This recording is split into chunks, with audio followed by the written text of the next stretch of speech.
పరిటాల శ్రీరామ్ కోసం రంగంలోకి దిగారట జూనియర్ ఎన్టీఆర్. నిజంగానే పరిటాల శ్రీరామ్ తన ఎన్నికలకి సంబంధించి తన స్నేహితుడైనటువంటి ఎన్టీఆర్‌కి కబురు పంపించినట్టుగా అయితే తెలుస్తోంది. ఎన్టీఆర్ తన తరపున ముఖ్యంగా ప్రచారం చేయడానికి వస్తున్నట్టుగా అయితే తెలుస్తోంది. కాబట్టి ఇప్పుడు సోషల్ మీడియాలో సైతం ఈ విషయం ఎంతగానో వైరల్ అవుతోంది. పరిటాల శ్రీరామ్ ఇప్పుడు తన ఎంతో అద్భుతంగా టీడీపీ పార్టీకి సంబంధించిన అన్ని విషయాల్లో ఎంతగానో ముందడుగు వేస్తున్నటువంటి సంగతి తెలిసిందే. ఈ సంవత్సరంలో ఖచ్చితంగా విజయం తెలుగుదేశం పార్టీదేనని ధీమా వ్యక్తం చేస్తున్నారు. పరిటాల రవి తర్వాత ఆ వారసత్వాన్ని కొనసాగిస్తూ ఇప్పుడు ఆయన ముందుకు రావడం మరింత ఆనందంగా ఉందనైతే చెప్తున్నారు.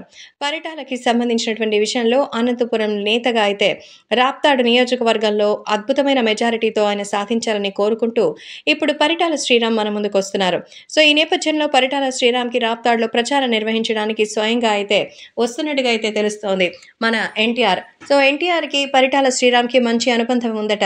ఈ నేపథ్యంలో ఆయన వస్తున్నట్టుగా తెలుసుకొని అందరూ ఎంతగానో ఆనందపడుతున్నారు. జూనియర్ ఎన్టీఆర్‌కి పరిటాల శ్రీరామ్‌కి ఇంత మంచి అనుబంధం ఉందా అంటూ చెప్పుకుంటున్నారు. ఎన్నికలు వచ్చేసరికి రకరకాల మార్పులు, చేర్పులు వస్తూ ఉంటాయన్న సంగతి తెలిసిందే. టీడీపీ నుంచి పరిటాల శ్రీరామ్ ఎప్పటినుంచో చాలా చాలా చక్కగా అయితే ఉన్నారు. కాబట్టి వీటికి సంబంధించిన విషయంలో ఏది ఏమైనా పరిటాలకి సంబంధించినటువంటి శ్రీరామ్ సవాలు చేసి చూపిస్తున్నారు. కాబట్టి ఇప్పుడు సోషల్ మీడియాలో సైతం వీటికి సంబంధించి ఎంతో ఆనందంగా అయితే ఉన్నారు. ఎలా ఉన్నా సరే ఇప్పుడు తెలుగుదేశం పార్టీ మరి ఖచ్చితంగా గెలుపు మరి సాధ్యం అంటూ చెప్తున్నారు పరిటాల శ్రీరామ్.